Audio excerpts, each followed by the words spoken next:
Good morning, everybody. Good afternoon, good evening, depending on where you're located in the globe. It's my distinct pleasure to welcome you all to our webinar, Race in Focus, from Critical Pedagogies to Research Practice and Public Engagement in Slavic, East European, and Eurasian Studies.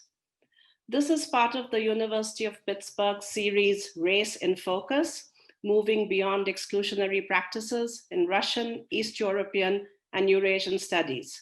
I want to thank Dr. Zsuzsanna Magda for inviting me and for playing a key role in conceiving of these series. We are currently living in extremely political times. And as I was telling my co-panelists, I'm so glad this is before the elections. But before I start, as a person of color, as a member of the American Academy, and as a lifelong supporter of SEEES, I want to say three things to put a little bit of context to what it is that we're going to talk about. Now, we have a very, very distinguished panelist of speakers. And before I introduce them, I want to say they don't necessarily have to agree with what it is that I'm going to say, but I thought these could be conversation points that we come back to. Number one, no institution is perfect. All institutions can do a lot better. But I do know that the American Academy casts a very large tent, and hundreds and thousands of people like me have found a home within it. Secondly, there is a universality to the humanities, which may not reflect my particular personal experiences, but there's a universalism that I can engage with, that I can speak to. And I think it's important that we keep that in mind as we go ahead in revising our curriculum. And number three, I just want to share that through my long career, I've had many rejections of published work. I've been challenged at conferences. However, I never felt it was because of my skin color. I always believed it was because of the inadequacy of my research. So criticism is an integral part of the humanities, and it's something that we have to keep alive in a way that empowers many, many voices and silences nobody. So thank you. And with that, I will introduce our very, very distinguished set of panelists. To begin with, we have Kimberly St. Julian-Vernon. She is a first-year doctoral student in history at University of Pennsylvania. Her academic work examines the intersections of Black experience, identity, ethnicity, race, and Soviet nationality policy in the Soviet Union and post-Soviet space. Her public writing analyzes the linkages of race, foreign policy, and culture in the United States, Russia, and Ukraine. Kimberly is also a former secondary history teacher and a community college educator. And we welcome Kimberly to this program. Kimberly. Thank you for the introduction, Joy, and thank you everyone for being here with us again this week as we talk about some pretty interesting and also important issues, not only to our field, but also to the Academy in general. So the way I'm going to approach what I'm going to discuss is give you a little bit of information about my background and where I come from and how I ended up in the field, but also to talk about some of the bigger structural issues. Someone drag racing down my street. So the bigger structural issues that I think we have as a field and ways we can work together to address those. So I'm from rural Southeast Texas. I grew up on a farm. And I first got into Russian history when I was in 5th grade. I watched an 8-hour miniseries called Russia, Land of the Tsars. And since then, I've been fascinated with this place called Russia or the Soviet Union. And I never really got to engage in my, fascination with this country until I went to Swarthmore as an undergrad, and I was in Dr. Robert Weinberg's classes on the Soviet Union. And since then, since I was an 18-year-old fresh out of Texas, I have been dedicated to my field. And so my experience has been one that's relatively unique because I am a woman of color. I'm an African-American woman in the field. And really, until this past summer, I was operating under the impression that I was the only African-American woman who was working on Soviet or Russian history. And thanks to a very informal Twitter poll I did over the summer, I found out that there are about 5 or 6 of 6 African Americans working in Russian and Soviet history. I still think in terms of people involved in the academy, I am one of possibly 2 African American women who is working on or has gotten a PhD in Russian and Soviet history. And I take my positionality in the field very seriously because very often, and this isn't just in Slavic studies, but also in presenting as a Black woman who also teaches American history. I taught American history for 5 years. For a long time, people confused me as an Americanist. And I am not an Americanist. I worked very hard torturing myself to learn Russian. And so I take my positionality as a Soviet and Russian and imperial historian very seriously because it is the region I love and I've dedicated my life to. And so I think that also comes into these greater conversations of belonging in the field and our perceptions of who belongs and how we can draw in more students of color. Oftentimes, especially when I've talked to other people in the field, it seems like you have to do something special to draw in students of color. And I kind of want to push back against that because what drew me into the Soviet Union and to Russian history was, I found out about Catherine the Great. I heard about this guy named Rasputin, and I'm like, American history is boring. Why would I want to learn American history when all these really cool people are in Russian history? And I think that understanding your students of color, your LGBTQIA students, we are still people. We have interests that go beyond our identities, and kind of recognizing that and showcasing the amazing amount of beauty and diversity within the Russian post-Soviet Eastern European space. I think that is very important to drawing in students of color. You don't have to necessarily create special programs to get us engaged in the field. I know Swarthmore didn't. And, Swarthmore is this really strange place where they've had, multiple African American women who've taken Russian. And I thought that was normal until I went to grad school and realized how, how white our field is. And I think that part of that, once we bring in undergraduate students, and it really is kind of getting undergraduate students of all colors exposed to what our field has to offer. And not only are we dealing with issues of a lack of diversity, this is something that the academy is also having to address. So I see this as a way for our field to be a forerunner and a standard setter of what needs to be done in the academy, but also this speaks to our issues with funding, our issues of retainment. Like, these are conversations that are happening across fields, not only in Slavic and Eastern European studies. But for me, what changed my path was graduate school. And graduate school for me was very isolating because I was the only woman of color in my cohort, but also pretty much in the field of Russian and Soviet history. And I personally experienced in which when I've gone to SEEES, I've been confused as a member of environmental services. Although I am dressed as a graduate student, I'm wearing my name tag. That to me shows that people feel like I don't belong. And what is that key indicator? It is my skin color. I speak Russian.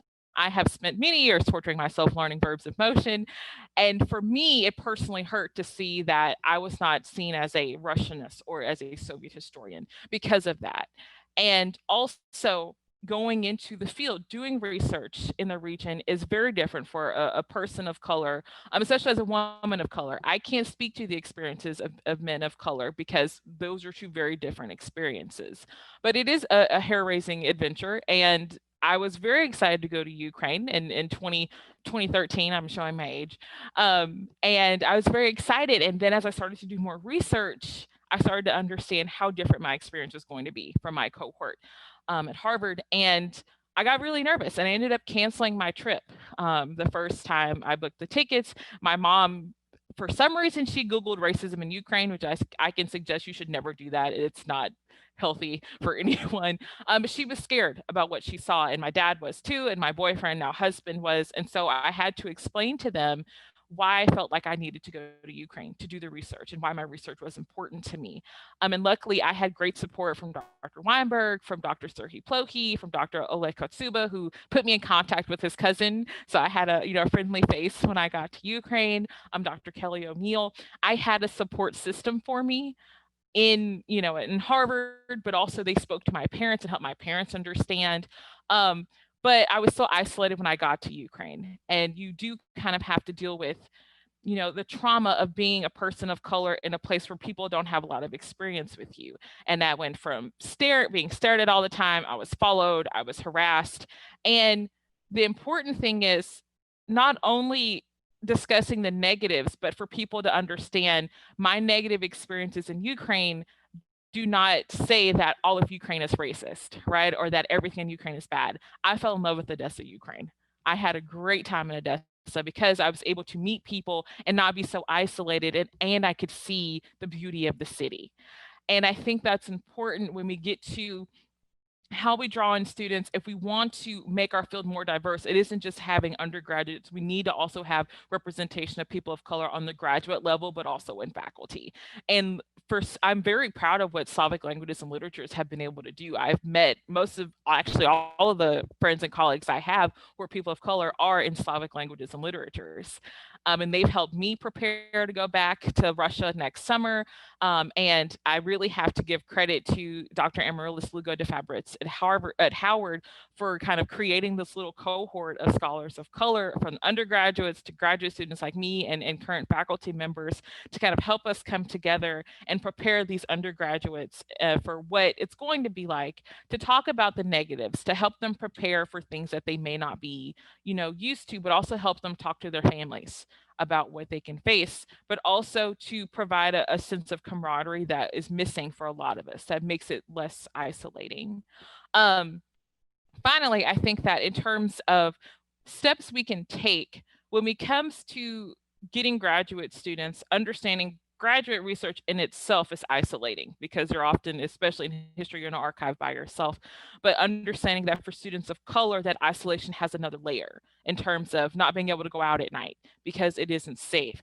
Also having to have plans to know what archives you can work in, like staying in the center of Moscow versus outside the center of Moscow. For me, the center of Kiev, versus, the more suburban areas of Kiev, because it is not safe. And that prevents me in some ways from being able to get access to certain documents, right? But that doesn't make me any less of a Soviet historian or a Russian historian.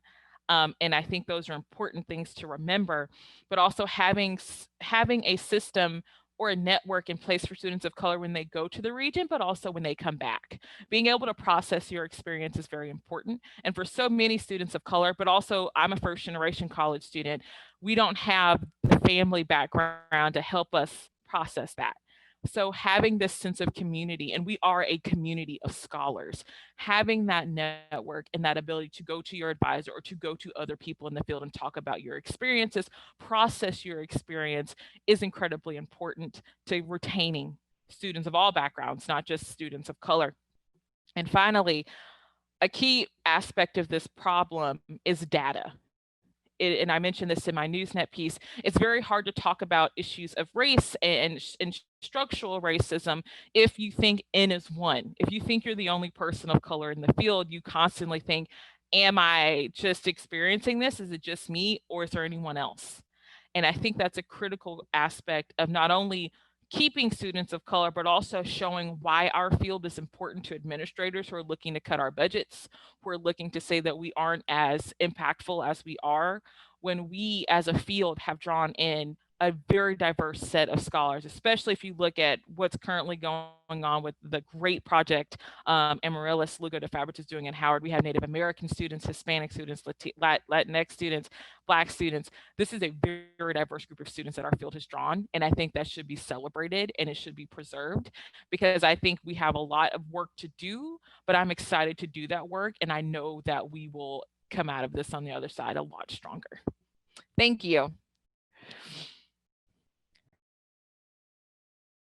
Thank you so much, Kimberly. That was wonderful.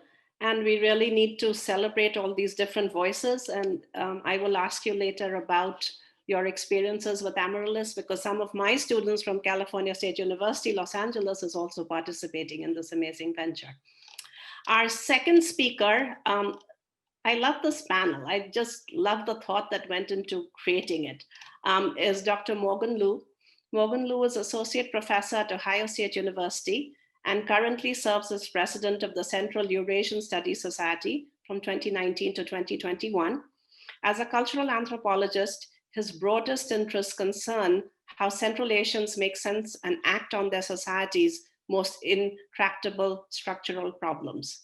Dr. Liu's book, Under Solomon's Throne, Uzbek Visions of Renewal in Osh, 2012, received the Central Eurasian Studies Society's 2014 award for Best Book on Central Eurasia in the Social Sciences. Dr. Liu?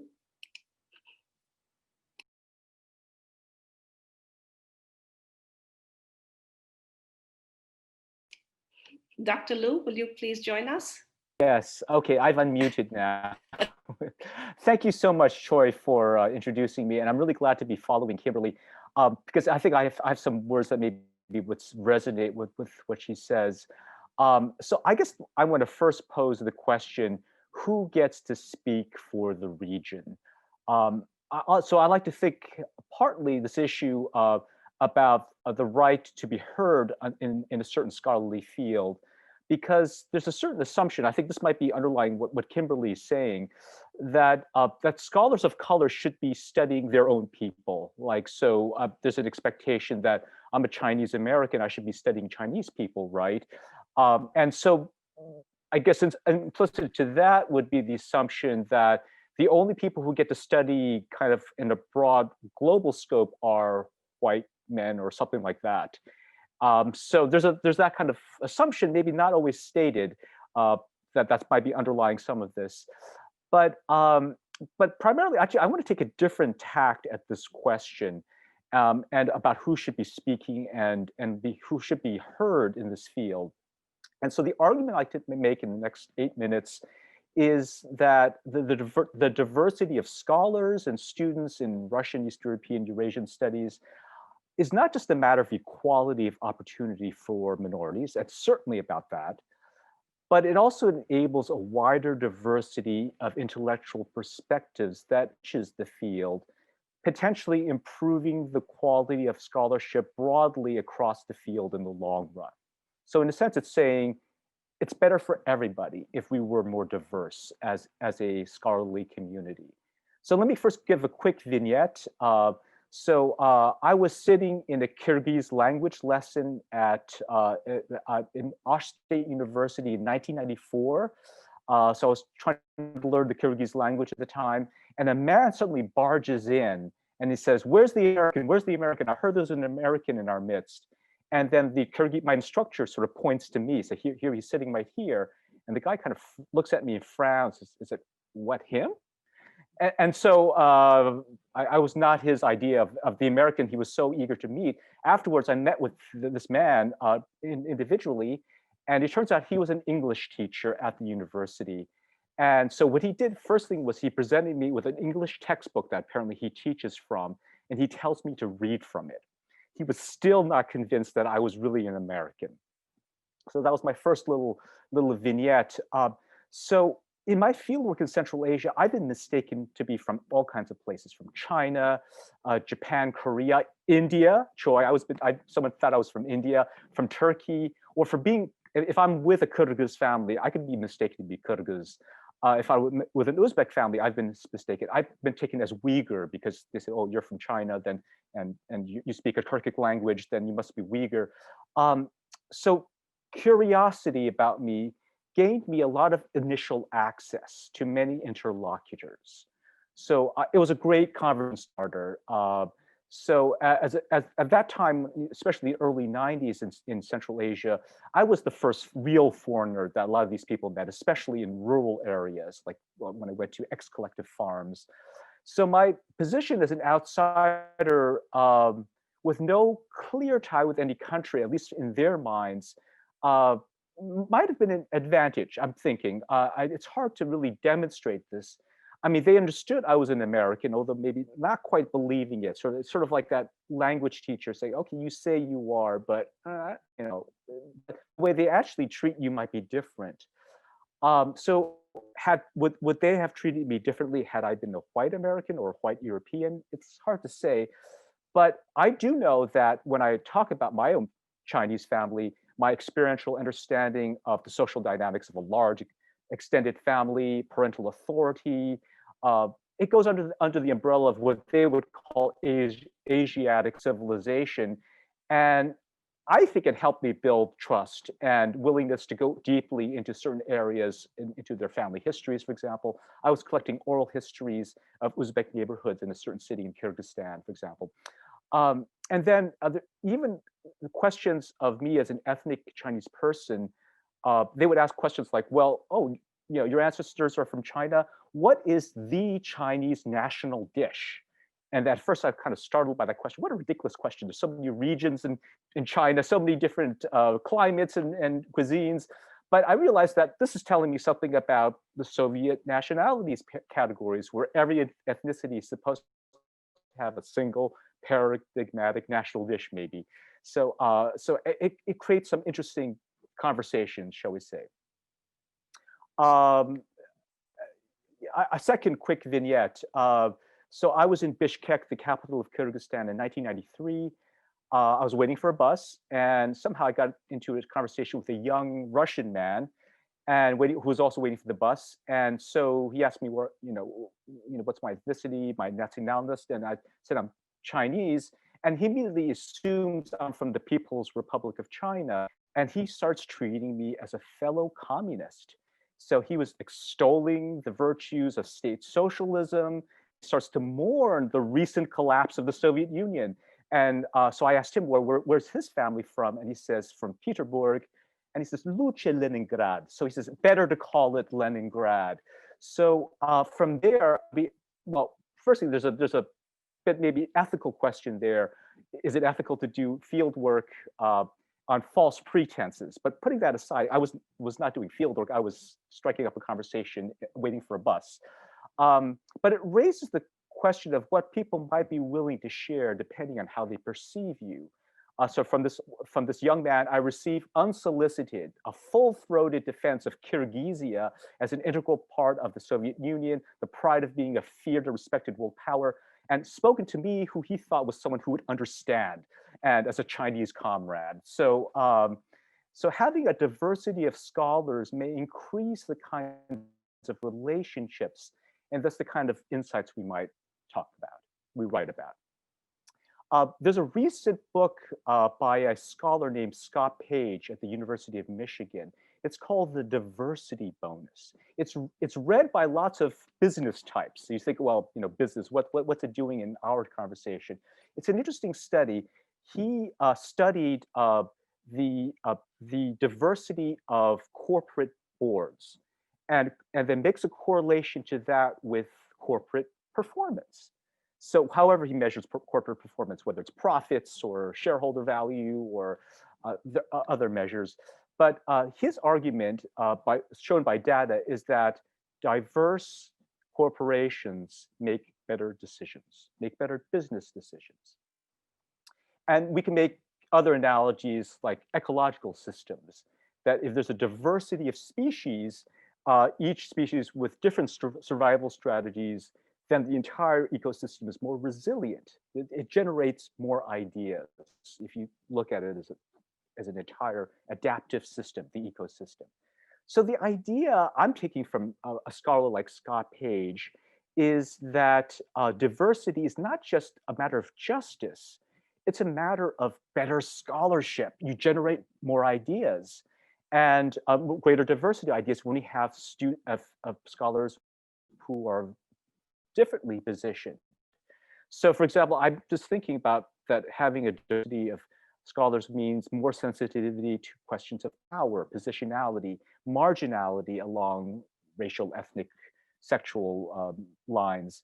And of course, more of an experiential awareness and discernment about structural inequalities and racisms. I mean, we don't have to review this. Troy mentioned about this being right before a US election. The recent debates in the US can serve a guide to us that even the ability to see, to recognize the existence of structural racism seems to be very much a function of one's social and racial position. And so this is concerning Americans about their own society. How much more can positionality, inflectability, and to see power dynamics in societies in the Russian, East European, Eurasian region. So I'm wrapping up here. So writing from a wider span of discursive locations with respect to the Cold War, even post-war, Cold War divisions of power and knowledge, can lend very different kinds of insights. Familiar optics so alternative optics on familiar problems can be had, perhaps. So that's the kind of argument I made. So it's good for questions of representation and justice. It's good for the quality of the field. So back to my original question, who gets to speak to the field? We need to diversify that, and that's good for everybody. So that's my little argument. Thank you very much. Thank you, Morgan. That was great. Made me laugh of the countless times I've been asked if I was from Saudi Arabia, Armenia, Georgia, Afghanistan, and my most favorite, are you Jewish? Which always blew me away because I didn't realize it was a national type. But Bollywood made my life very easy in Russia.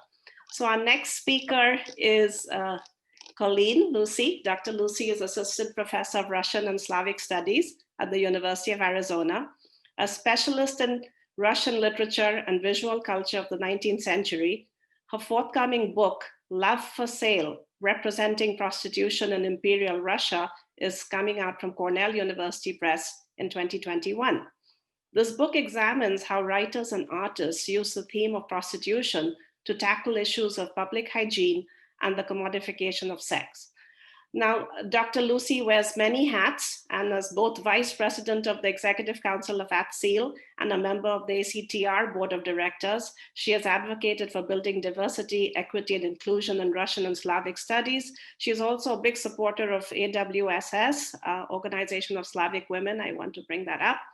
And currently she is working with Dr. Amaryllis Hugo de Fabris from Howard University on building a national network of support for students of color who are interested in Russian, East European, and Eurasian studies. Thank you, Colleen. Thank you so much, Choi.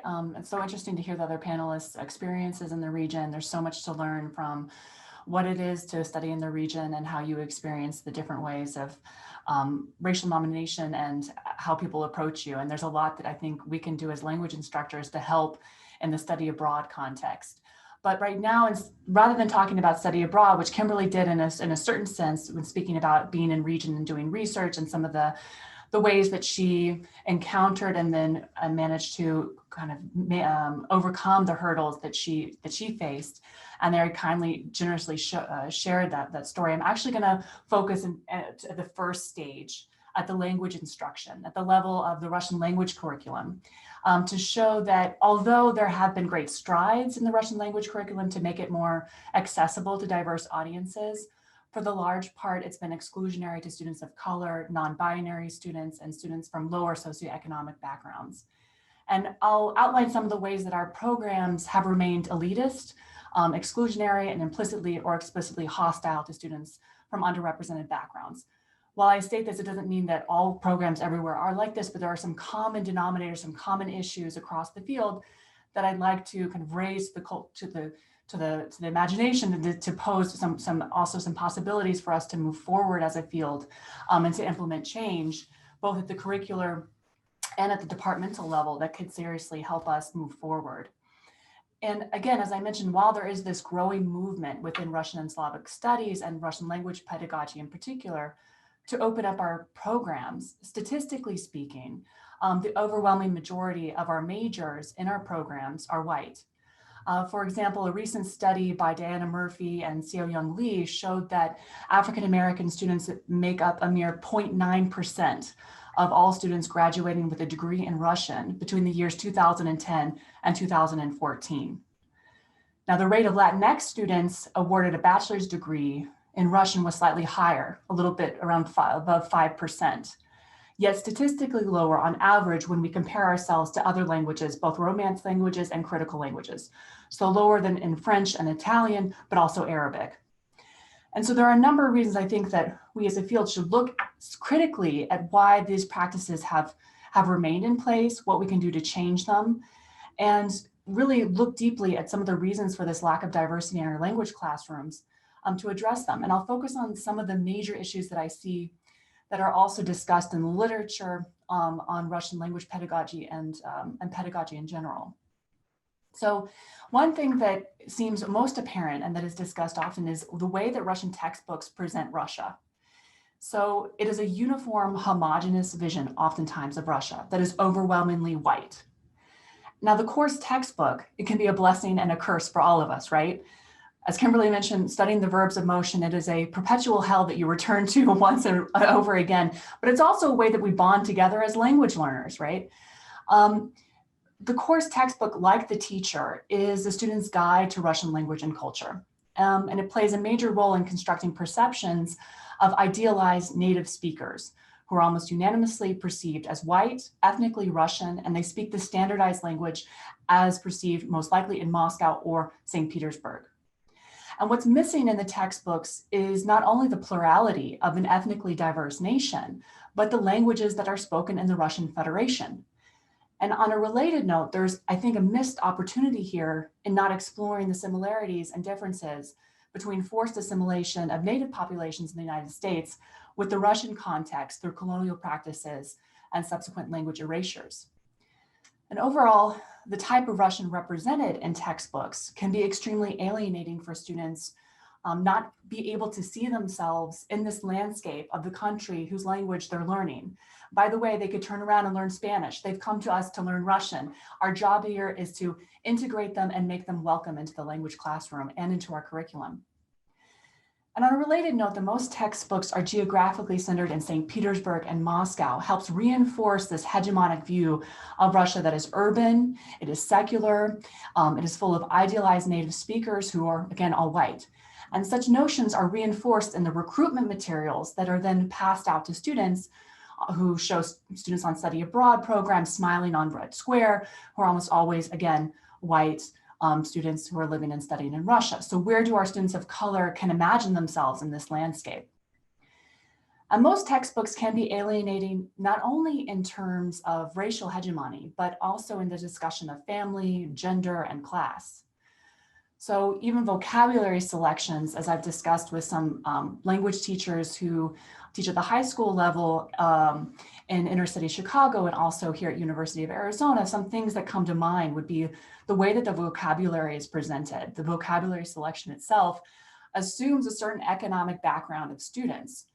So one of the first things that we talk about, you remember this back if you took Russian to like, maybe the second or third week, is like your professions. Who are your parents and what are your professions, right? And a lot of them are calcs that we pull upon. But the types of jobs that we introduce are almost always white collar jobs. Doctor, engineer, lawyer, teacher. And we have no idea how to say cook, cleaner, mechanic. There's no reason not to include these. And oftentimes it becomes a problematic issue if you're teaching a class where one student, of course, is who would want to be the student that raises their hand and says that I'm parent is to identify yourself from a lower socioeconomic background. Now, another issue altogether is the high cost of textbooks and this additional online learning component that now we often tag on into our language classrooms. A cost of a textbook of $250, $200 can be exorbitant to students. So I really think that, again, we have to consider the cost of language textbooks when we are thinking about our curriculum. Because we're outsourced, we're basically excluding a large portion of our student body who just can't pay for the materials. And I'll share a personal experience. A graduate student relayed to me that at the end of the semester, there was a student who wasn't doing the homework. We couldn't figure out why. Like she's, following up with the student. And then at the end of the semester, was it revealed that she couldn't pay for the textbook itself. So we have to be really clear up front. If it means that your department has a slush fund for students to get access codes, we just have to make this more accessible to a wider audience. We can't assume that our students have the money to purchase the textbooks that are traditionally offered. And another issue that we also face is because Russian is a critical language, and it's shown we need more hours of classroom instruction to get at the same level in 4 years that you could in 2 in a Romance language. But this means that we require students oftentimes to be in classroom for 5, if not 4 days a week for an hour at a segmented time. This poses considerable problems, scheduling problems for students who work, for students who have families, who major in the sciences. So we have to think logistically. One thing the department here at University of Arizona did was to offer a separate track for hybrid. Now that we're all online, the situation has shifted, but we have to keep these things in mind. I think at a departmental level, how are we opening up the program to students from diverse populations, and how are we closing off unintentionally? And students of color also deal with negative stereotypes or connotations when they enter the classroom. So these racialized practices further alienate students, whether they come as micro or microaggressions. Tokenizing the few students of color that do manage to come to us in our Russian language classroom and asking them to represent the views of their race or ethnicity. These are the kinds of practices that have to just be culled out of the training programs at the graduate level. But I think, making the language classroom a more inclusive place is key to diversifying the populations of students who study Russian. And I know that I'm focusing on Russian right now rather than other Slavic languages, and that is because with shrinking budgets, oftentimes it remains Russian as the sole language that will be taught at a university. But I'd be happy to talk about other Slavic languages and how we incorporate them into our curriculum. But for time, I'm kind of focusing in on Russian. And that's also what I teach. We have to also recognize as departments that language is the heart of any student's experience with the Russian language. I mean, it is the Russian culture. The language is the first entryway point, oftentimes, that we can integrate students into a major. And if we alienate students in Russian 101, the chances is they're not going to come to 102.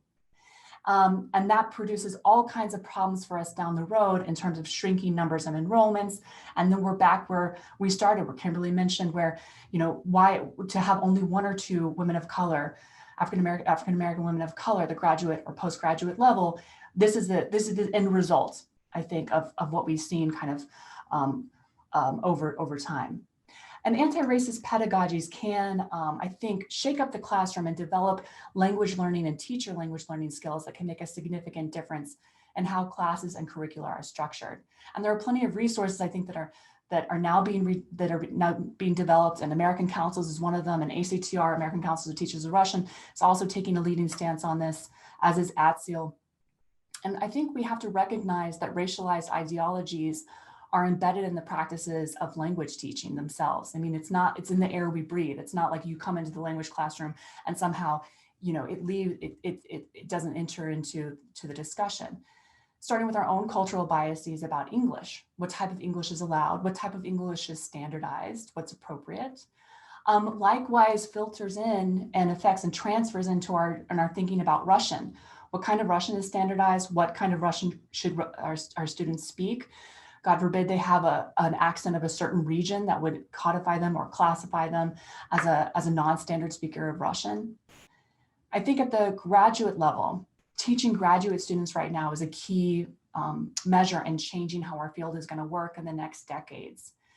We have to help teach the graduate students and language teachers and faculty everywhere that students can and should and will succeed in our classes. Oftentimes there is an approach that Russian is hard, that it should be very difficult, and that it should be painful, and then we'll all suffer together. But I think that there has to be a very positive sense that first year, second year Russian, you will succeed, we're here to help you. And there are ways to do that systematically through language learning.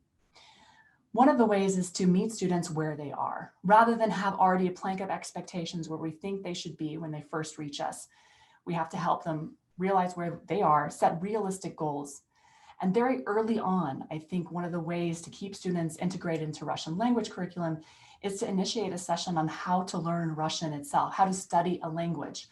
Because there is an assumption that students also have a very strong working vocabulary on English grammar, which is just not the case anymore. You need to know what a subject, a verb, a direct object, and an indirect object is in order to succeed, in order to master the case system.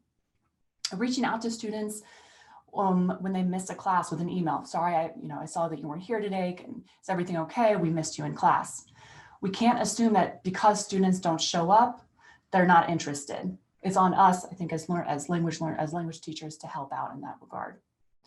And then systems of reward and also recognition, support. So Department of University of Arizona, Russian and Slavic Studies, we've developed a couple of awards that are specifically at the campus departmental level to reward students in different capacities for study abroad, for student success, that help recognize students and also keep them motivated to keep going with Russian.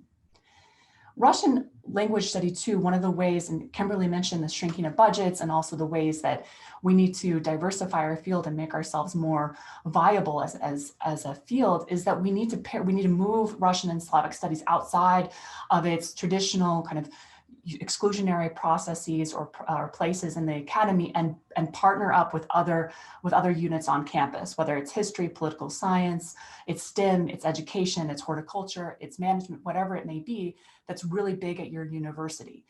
Pluralize Russian and move it out of its segmented kind of marginalized position and put it forefront so that students see it and they're acculturated very early onto it.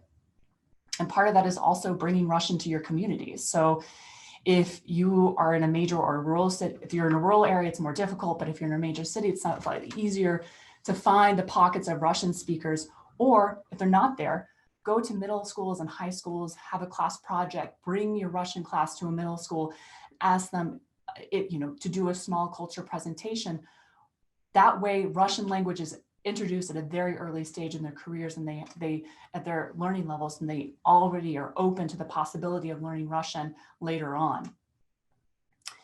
So those are some of some quick and dirty, I think, methods that can help expand your Russian programs. But I also want to mention that the possibilities for the future are great, and it's already been discussed in Kimberly and Choi's comments about a current project that is being spearheaded by Dr. Amaryllis Lugo de Fabriz at Howard University, that has 8 universities on board, a mixture of minority serving institutions and predominantly white institutions who are who are pulling their resources together and sending students to do research projects, and they will present at the SEEES convention coming up next month. And then also post a digital humanities project on Howard's website. So these students who are part of a think tank, we are hoping to recruit them and also bring them into the field and welcome them into the field to kind of help the students see themselves see Russian and Slavic and East European and Eurasian studies as a possible field of interest for them down the road. We have 40 undergraduates in total. It's a very large project. We have around 12 to 13 mentors, including Kimberly. And this has been, I think, a very positive, and it will be a very positive move. And I want to also recognize the US-Russia Foundation, which has helped us significantly and has generously awarded the grant for this. And I think what we saw with this project and in the 2 previous presentations, and then with what I'm talking about with the Russian language curriculum, is that we need to shift a systemic shift in our field. And this is one, the SEEES think tank and the cybersecurity simulation, which is second prong of the project. These are efforts that are large. They are hard to put together. You can do something of this magnitude, but you can also think small on your campus too.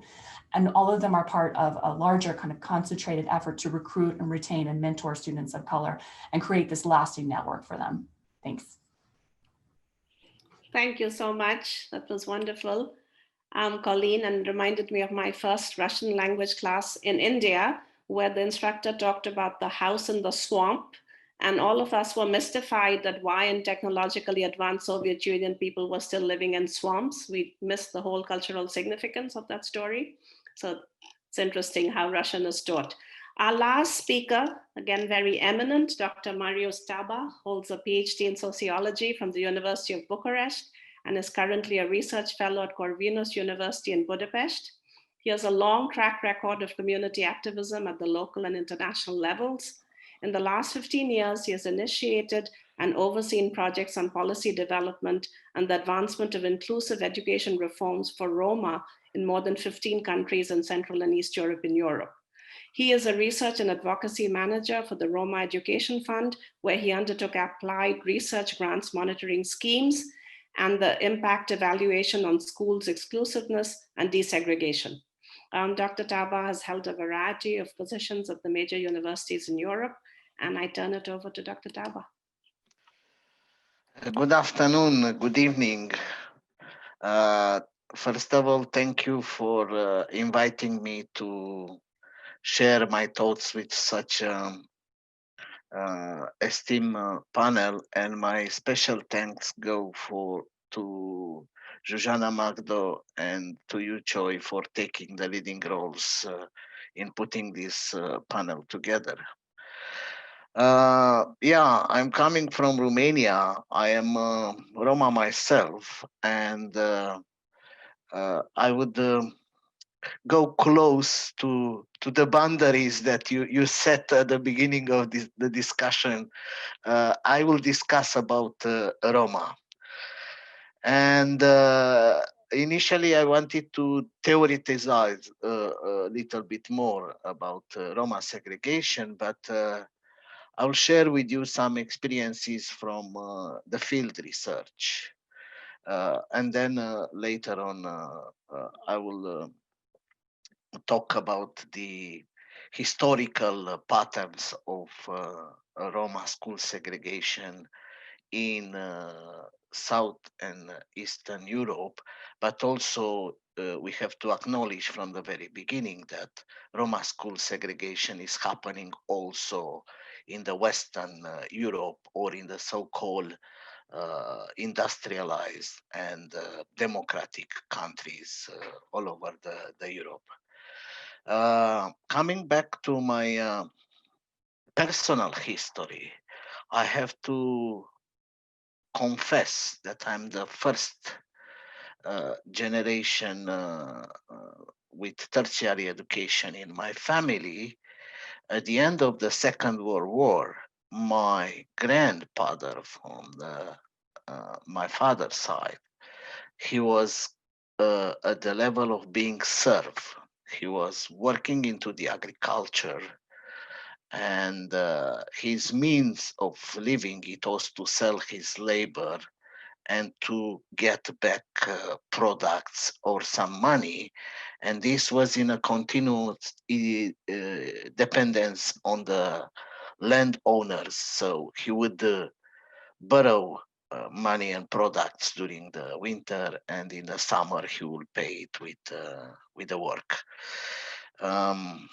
Yeah, this is the part of the social mobility, and in less than 2 generations, so we get from the uneducated, illiterated people to graduating PhD. So that's good. But the issue of race still remains. So this is the duality actually, which initially I wanted to theorize about the Roma school segregation. However, why do you think that I chose this topic?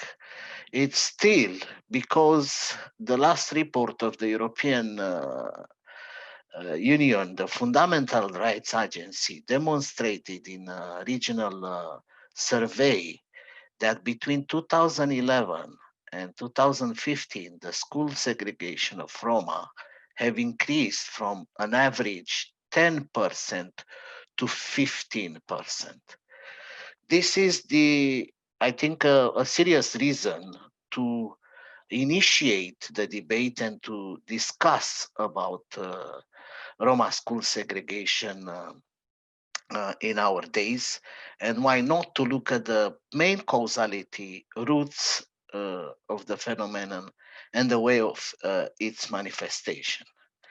Another reason is during my research, going here and there, meeting mayors, meeting school directors, or other authorities that were dealing with Roma education. First of all, I had kind of a dual approach by them, or I've been approached in a dual way, either saying, oh, we try to do all our best to educate these children, but the mission is not that easy, or some of them, they were direct and they said the mission is impossible.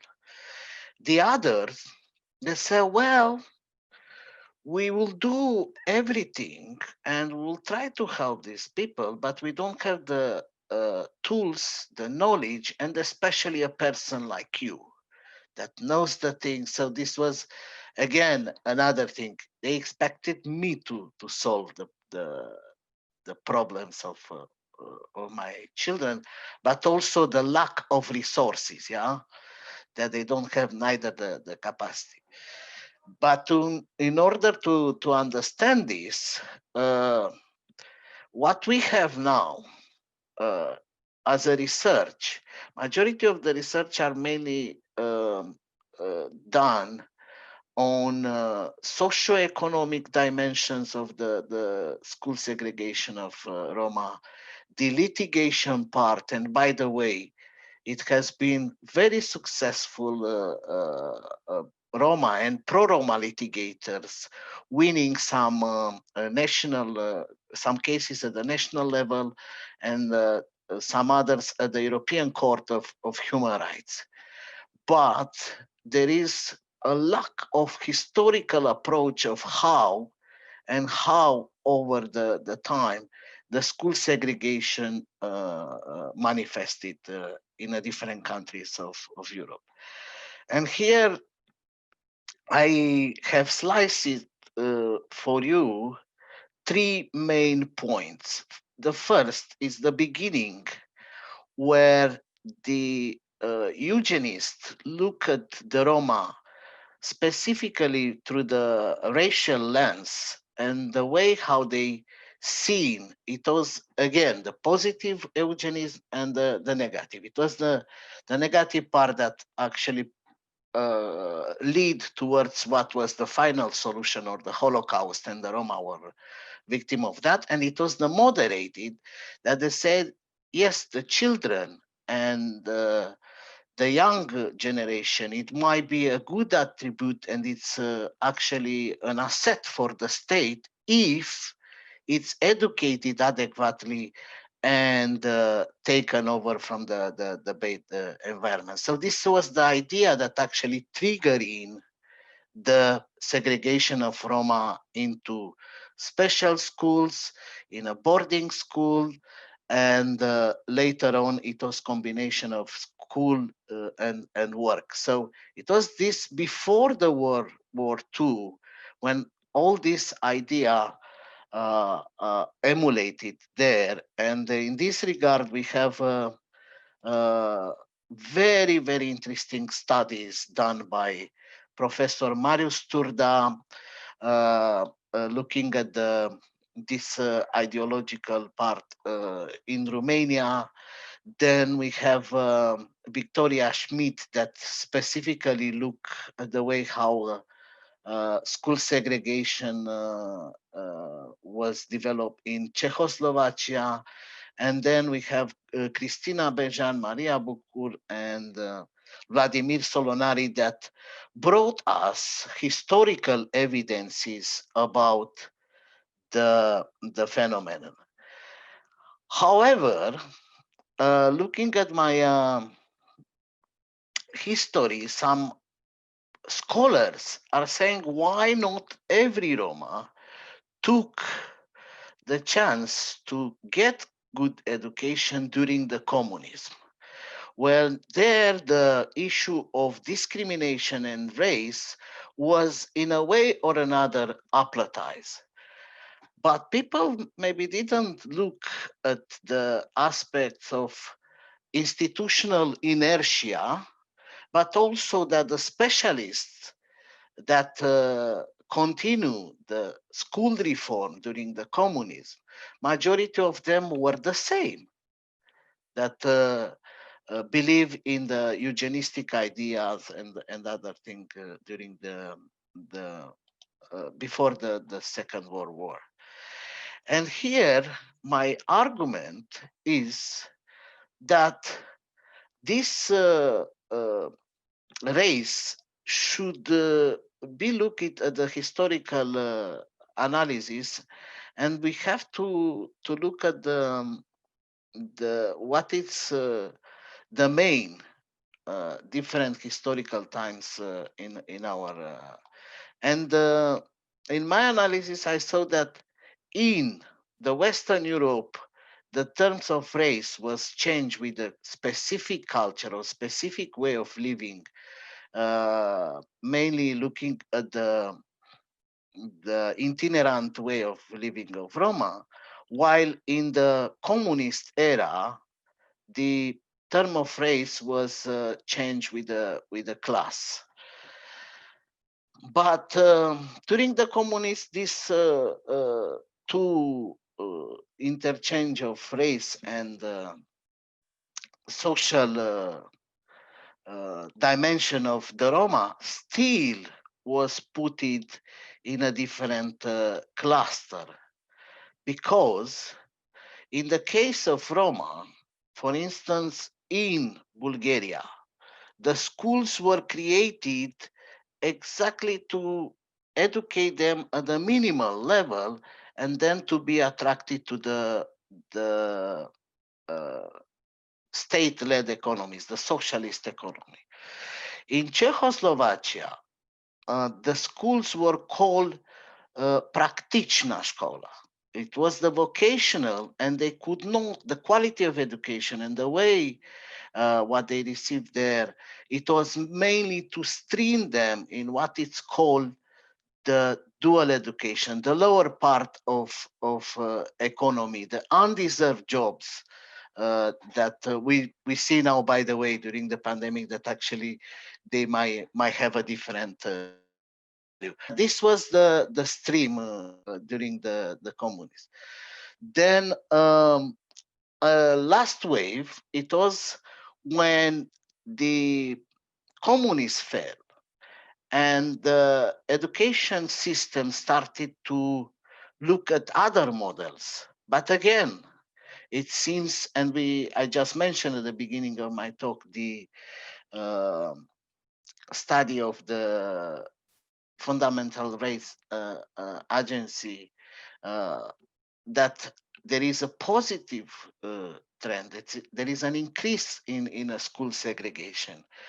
Regardless of the fact that majority of the studies and looking at the Roma problems now through the lens of poverty. This is the last concept. So race was intermingled with social and cultural dimension, and newly in the last 30 years with the international development organization like World Bank, IMF, and other UN agencies, the issue of Roma was put it under poverty or social inclusion.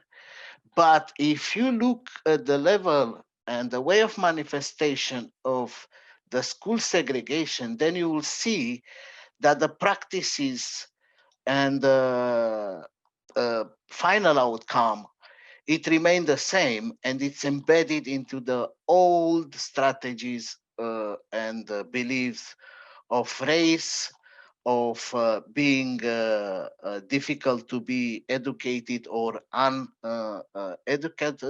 uneducable, and all things that put Roma aside. So from this perspective, I am suggesting that the uh, analysis from the racial studies perspective of the school segregation of Roma in Europe should be there. And it's not a phenomenon that is specific just to the Central and Eastern European countries, but rather I have noticed, for instance, that the Department of Education in the UK is trying to problematize the education of Roma and claiming publicly in a report that the Roma are children with special education needs. However, the emphasis places on differences between this categorization of human difference, race and class, often serve to mask the persistence of racism in what it's widely believed to be a post-racial age. Roma school segregation should be analyzed through the lens of racial study if we want to have a correct picture. Thank you.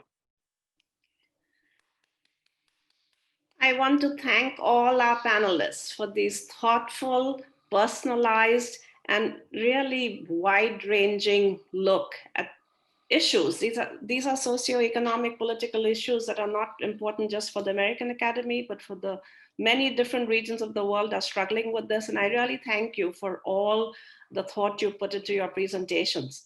Now, I have some questions for you, as you know, but I already see 3 questions in the Q&A. So I'm going to go to the Q&A first and then come back to some of my questions. And I will ask you to volunteer to answer these questions. The first one is from Aksemi Newsome, and please forgive me if I'm mispronouncing your name. The question is, given that the number of tenure-track jobs in the SEEES is shrinking, how do you panelists manage white resentment at every level, undergraduate, graduate, as faculty, around expanding access to positions in the SEEES to people of color? Anyone want to take a shot? And we can have multiple answers to the questions, right?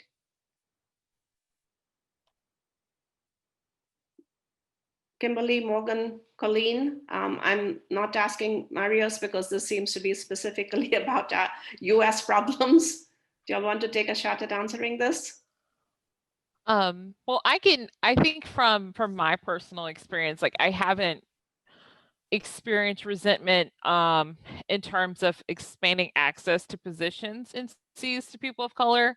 But I also don't necessarily think like that's the process that's happening is an expanding access to positions in SEEES.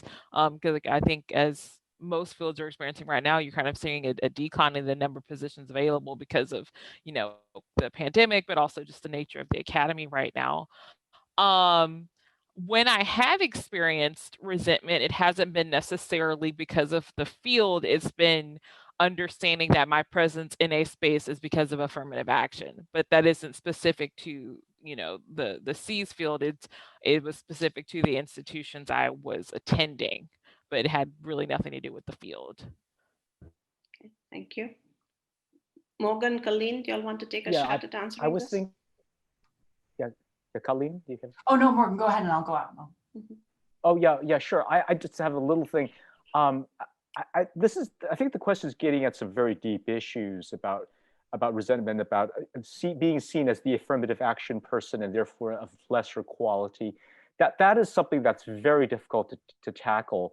But I'm thinking just on the level of getting more diversity in departments like this. There might be mechanisms in universities that would help it. For example, I'm just thinking about our department. I'm not from a Slavic department, but just thinking about the experience of departments that there are often university money available from the dean level to hire someone you can demonstrate to be someone of some kind of diversity hire in an environment where a lot of our departments are not hiring at all. We've had a hiring freeze for years and with no end in sight. But to have a separate pot of money saying, if you can identify a meritorious candidate that we have a separate track of money to get them in, then maybe that, I don't know, if that removes some of the stigma away, saying that, you know, we simply ain't hiring at all, and this is the only way we can get a hire, and we could just say we did a nationwide search, and this indeed is a meritorious candidate who would be competitive in any kind of job competition. Maybe those mechanisms can make a difference, even though it does not address, I think, those underlying issues about resentment. Yeah, I was going to say that very similarly. I know that U of A has a specific fund. It's the Provost Fund for underrepresented faculty to promote them if you want to do a hiring search, and it's a similar process for finding a meritorious candidate that would fit in your department. So I think it might be common to a couple of institutions. This is a really hard question to answer, and I also think that this might be exaggerated, or this might actually be exacerbated over time with the shrinking of the academy in terms of open positions. But I would say that at the undergraduate level, I haven't experienced or haven't seen students speak out particularly in the classroom, but where I do think you might see some pressure or some pushback is with scholarships and with other funding sources that are allocated. And I think it has to go really through a very clear process and of expanding and also clarifying for applicants what kind of scholarship this is, what it is for, and how the candidates were selected. And I think making things transparent in that regard helps lower kind of the resentment levels. But you're right, this is a wonderful question because it gets at some of the larger issues, I mean, sociopolitically in the United States right now, and resentment for people of color coming into positions, academic positions, and other kind of professional positions as well. Thank you. We have other questions from Aksemi Newsom, but I'm going to go ahead and we'll circle back in the interest of time. There's a follow-up question by Louise Porter. As faculty in the field of Russian Soviet history and a biracial African American, I'm interested in the mentorship network. How do I get involved in this? I would love to help as one of the handful of African, I'm sorry, it disappeared from my screen, the question for some reason. They want to know more about this. Since this was the question I was going to ask Colleen anyway. Colleen, can you talk a little bit about this? And Kimberly, you can jump in also. I mean, you are more than welcome, and we would love to have you. We would, and we applaud that your interest. You can email me, or you can email Professor Lugo de Fabriz, and it would be wonderful to have you on board. And thank you for your interest. Basically, the think tank, this project that Kimberly also mentioned in her presentation, we were originally supposed to take students from University of Arizona, students of color from University of Arizona and Howard University to Russia in 2 weeks in May, along with administrators to showcase the possibilities of study abroad for students of color. And that, lo and behold, didn't happen with the pandemic. And we channeled the funds, graciously, the US Russia Foundation allowed us to do so, into this new project, an undergraduate research project for students across the United States, students from underrepresented backgrounds. So the think tank, students are working in groups on presentations. They will give their presentations at SEEES, 8-minute lightning round presentations. And we're looking for mentors like yourself to take part and welcome them into the field, but also help them in their research projects. And Kimberly can speak too about that. She's mentoring a group. And after this, they'll also, as I mentioned, be working on a digital humanities project. The hope is that we can recruit these students and they'll keep in our programs for the long term. Okay. I think there's not much I can add, but in terms of my 5 people statistic I quoted earlier, I was including Lewis in that as one of the people of color doing Soviet history and Russian history. But my group of students they have decided that they would like to focus on the phenomenon of festival children, so the mixed race children born after 1957. So they're currently working on that, but also something that they talked about was expanding the Afro-Russian Wikipedia page, because if you've ever been to the Afro-Russian Wikipedia page, there's not much there. So they want to expand that. So we see very real applications of knowledge from the field, and also we're helping these students get experience that they can use outside of the field, right? We don't just, most of our students aren't going to stay in academia, but we're helping them build skills by using their Slavic studies, academic skills for different things, like, social media outreach, creating a podcast. They're working with Sean Giller to create a podcast, but also creating Wikipedia pages. So they have their hands in a lot of pots, but it's a really exciting project. Sorry, I was muted. So thank you for the great answers. I have a question for Marius, which I think also reflects some of the issues in the United States. And my question is about race and class. And I'm going to play devil's advocate and say, does the emphasis on race help people who are privileged of that particular minority, whereas the emphasis on class speaks to broader structural issues? My question just reflects my training in Marxist historiography. So Marius, if you could answer that, and then we have some other questions that are coming in.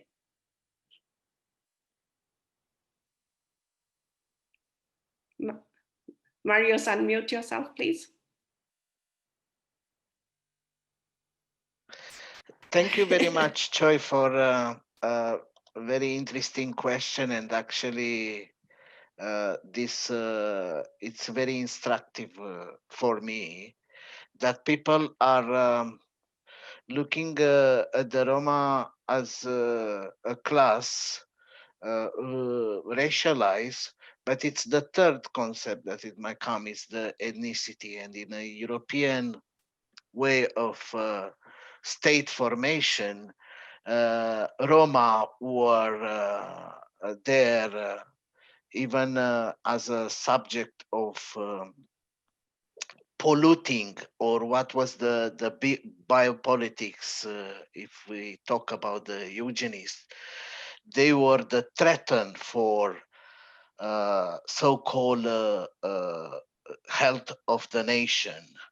And this is example not only in Romania, but same approach was in Czech Republic and in Slovakia. For instance, in Romania, George Făcăuaru, he was talking about the țiganizarea României, making Romania Roma land.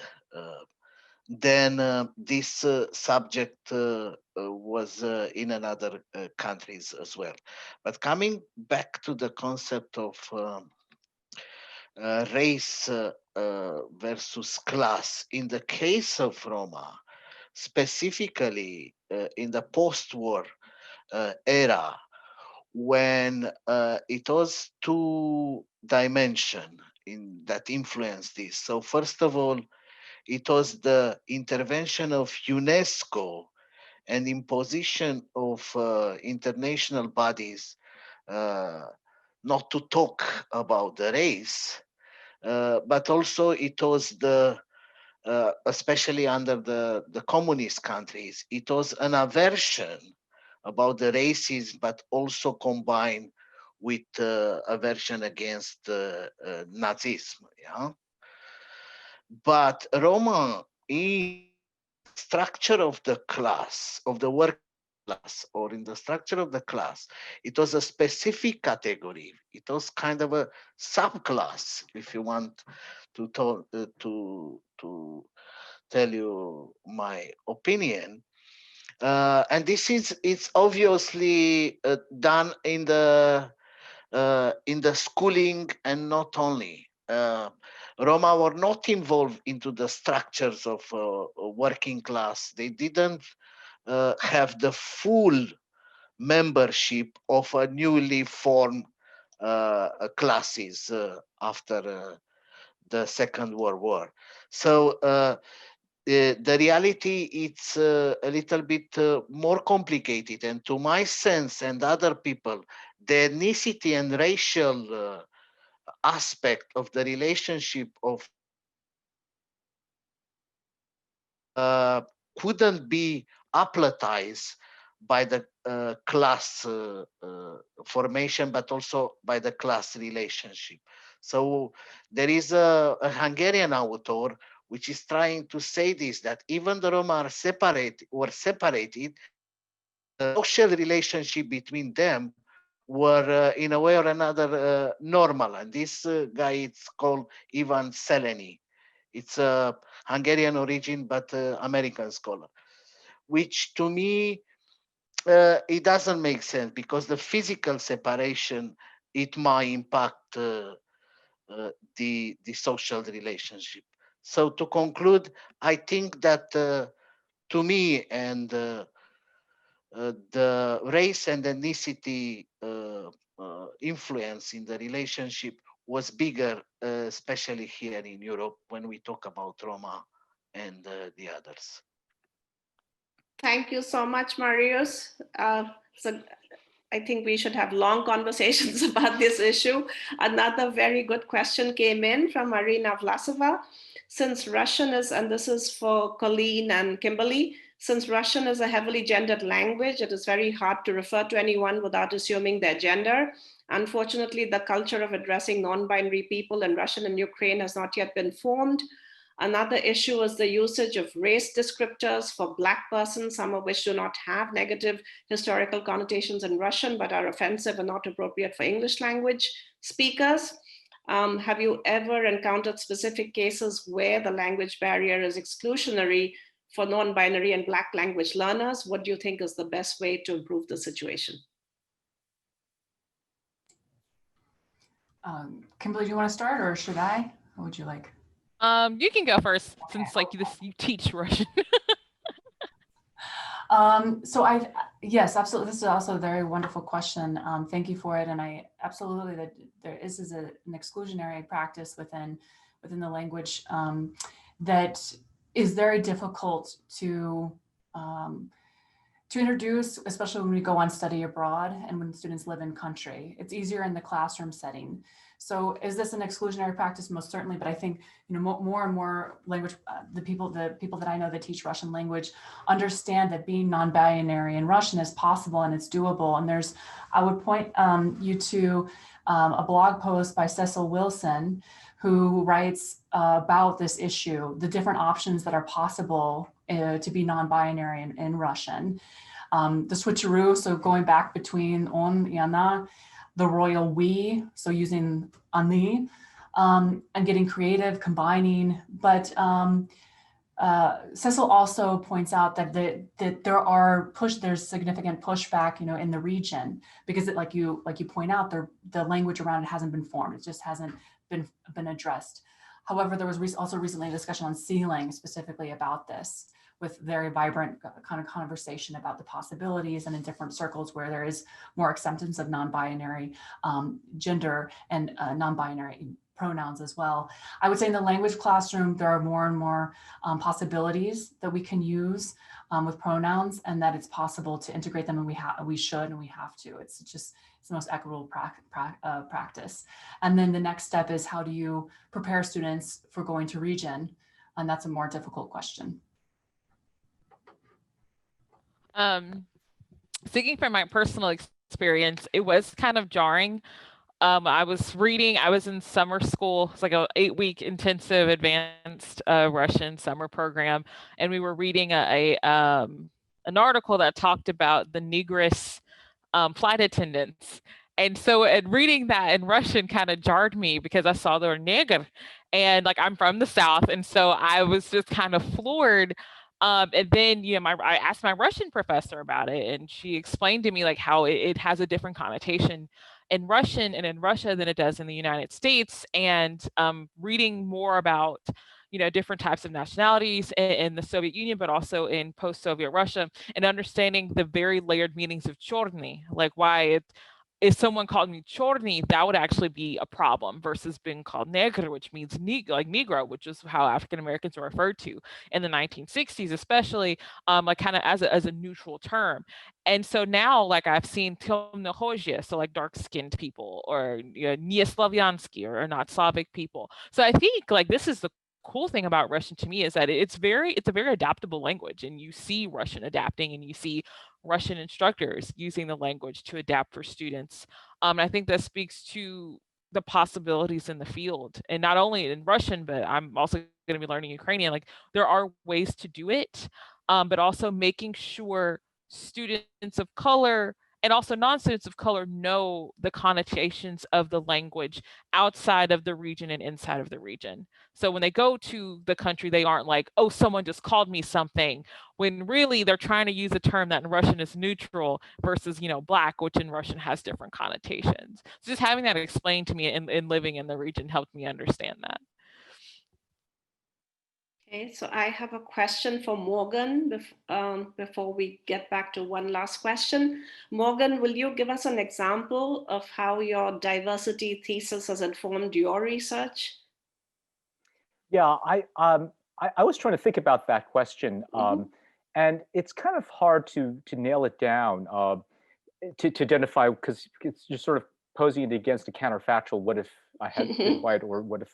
So, but I mean, I think it's more like the kinds of things I alluded to in my talk, which was the kinds of access I got, the kinds of trust building I think I was able to do because I wasn't their idea of the mainstream American white, and even sharing some Asiatic sort of connections, cultural connections. I think the real proof of the pudding would be, I mean, if the claim I was trying to make bears out, is some kind of improved quality of research. That's kind of hard to do. So I guess I'm not going to be so bold to say that my research is better because, or whatever. But certainly, I guess what I'm thinking more is not so much non-white people do better research, but more that if we step back and look at an entire field of research, it's better when there are different kinds of takes, different views. How do you quantify that? Maybe not so easy as in that study about business boards and company profits. There's some measurables you can juxtapose. So in a sense, I don't have a good answer to your question, Choi, but I feel that it's something that maybe time will tell as our field is in fact diversifying and growing in maturity, that we can say, well, at a certain point, looking at the generation of new scholarship, that yeah, this is better. This is a richer understanding of the people, the place, than we had 25 years ago. And so I think that would be the kind of answer to you. So that would take a little more time and maybe a lot more kind of a comparative gaze across the field. But it's a really important question, Morgan, right? And I didn't expect you to answer it, but these are the questions that we should be asking about our field, right? How do these different points of view inform and enrich the field? As many tributaries enrich the river and distributaries. This is a larger intellectual conversation, and I'm just glad you raised it. So we have one last question. Have you seen, again from Aksemi Newsome, have you seen the successful integration of non-academic professionalization into recruitment efforts for doctoral students of color in SEEES, or should the focus be on the tenure track? And that's an interesting question. And I would like all the panelists to take a shot at answering this question, because this is also getting to the heart of the future of our field. As academic positions are dwindling, can we reorient and create new opportunities for students in other allied fields, and possibly create and think of new ways that our intellectual training can be of use? And so I would ask all the panelists to try and answer this question. I think that, I come from a background after my master's degree. I taught secondary U.S. history, and I taught community college U.S. history. So I think that there are many ways that we can use our professional training outside of the tenure track. My goal isn't necessarily to get a tenure track job, because the nature of the academic job market has changed. But I have friends who have studied Russian, have master's degrees in it, who are, serving the United States government. They are working in the private sphere. That is the good thing about having extensive language training, is that it does come in handy outside of the academy. Like my husband, works at NASA, and they have to work on the Soyuz with Russian. So I'm teaching him letters in Cyrillic so he understands, what's on the International Space Station. So I think that we have a lot of opportunities for people to use their training outside of the academy. But I also think it's very important for people of color to also stay in the field and stay and become academics, because that's really the only way we're going to see a diverse field. People who aren't people of color can help us, but if we don't stay in the field, we are not going to be represented.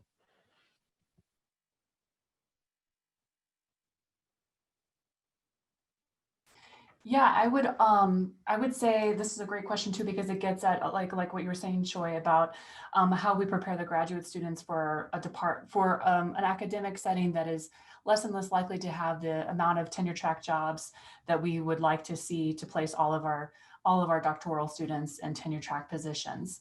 And that's just not the reality. You hop around in adjunct positions until you find a tenure track job for the most part. At least this has been my experience and the experience of my cohort, most of my friends. And I would say that the professionalization is absolutely critical to doctoral programs if we're going to be equitable about taking on graduate students when we realize that the field is what it is. So if you're mentoring graduate students, that mentorship also includes job training.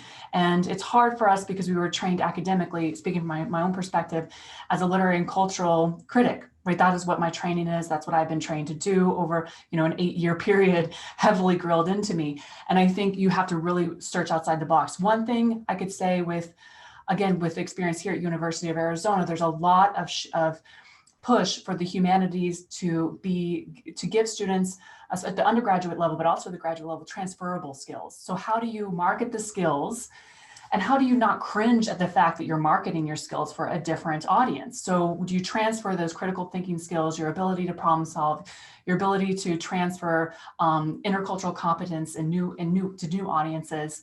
And I would say that at the master's level, that's something that we do here because we have a very large alumni network of people who got their master's at U of A in Russian and Slavic studies and then went on to other fields. So we have somebody who's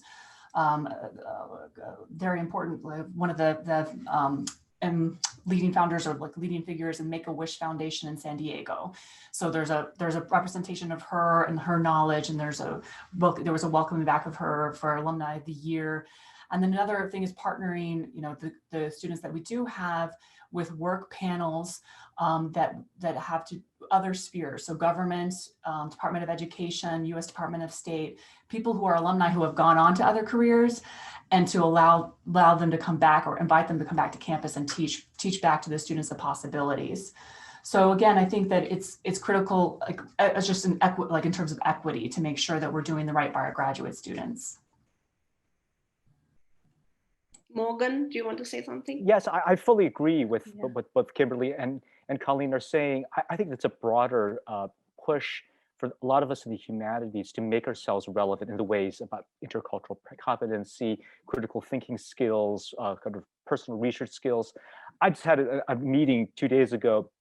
Our department is facing dwindling enrollments, and we have to make, our department teaches Persian, Arabic, and Turkish and Uzbek, but I think the similar problems of being relevant to the dental school, public health, and engineering and so forth. That it's I think for some of the academically research-oriented faculty, this mental barrier to think beyond the academy, almost like what Colleen said earlier, that the only valid professions are doctor, engineer, or something, that maybe academics tend to think a very narrow field of legitimate uses of this knowledge. I think it is our responsibility to broaden it. If nothing else, that we have faced this pressure that students simply don't find us relevant. We have to make the case of our relevance. Okay, thank you, Morgan. I will turn to Marius for the last answer. We are almost at the end of our presentation. Marius, do you want to make a case for the larger applicability of the humanities beyond the field of Slavic studies in our case? Yours, it's different. Marius, unmute yourself, please.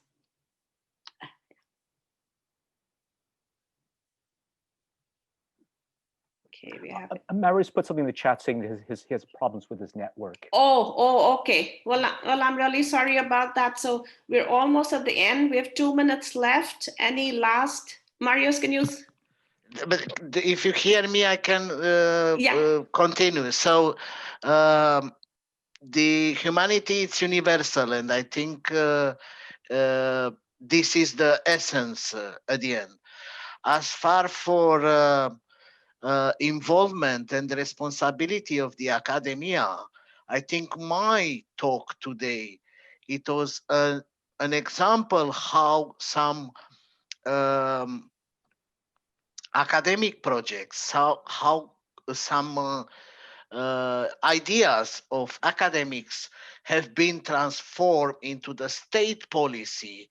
And although some people, when criticize Nazism and racism, in general, they say, oh, it was the military part and the so-called services and forces of the state that imposed the Nazis. No, but the Nazis came with a eugenic idea, and some of them, they were directly the